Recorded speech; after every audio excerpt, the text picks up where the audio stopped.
Chapter 3.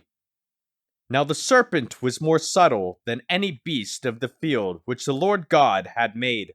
And he said unto the woman, Yea, hath God said, Ye shall not eat of every tree of the garden? And the woman said unto the serpent, We may eat of the fruit of the trees of the garden, but of the fruit of the tree which is in the midst of the garden, God hath said, Ye shall not eat of it, neither shall ye touch it, lest ye die. And the serpent said unto the woman, Ye shall not surely die, for God doth know that in the day ye eat thereof, then your eyes shall be opened, and ye shall be as gods, knowing good and evil. And when the woman saw that the tree was good for food, and that it was pleasant to the eyes, and a tree to be desired to make one wise, she took of the fruit thereof, and did eat, and gave also unto her husband with her, and he did eat. And the eyes of them both were opened, and they knew that they were naked.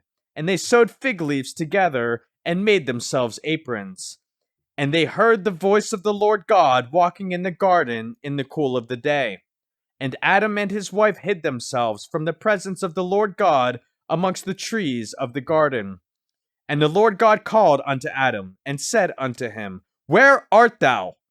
And he said, I heard thy voice in the garden, and I was afraid, because I was naked, and I hid myself.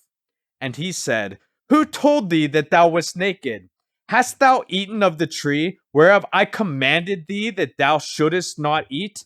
And the man said, The woman whom thou gavest to be with me, she gave me of the tree, and I did eat.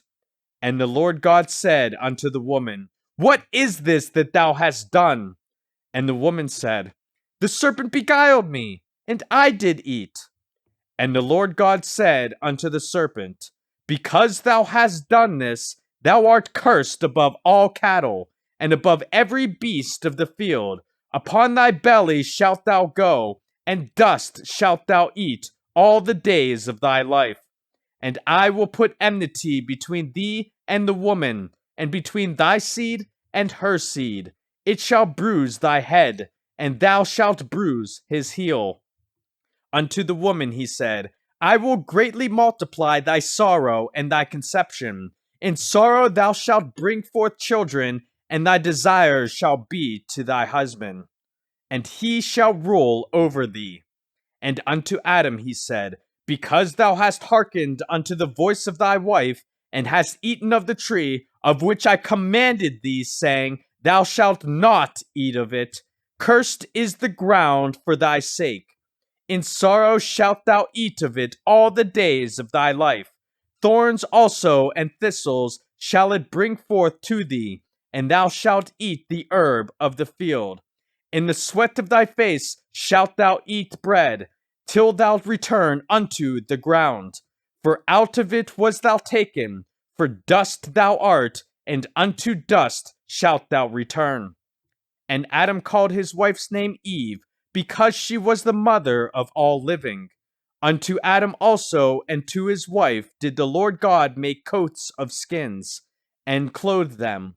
And the Lord God said, Behold, the man is become as one of us, to know good and evil. And now, lest he put forth his hand, and take also of the tree of life, and eat, and live forever.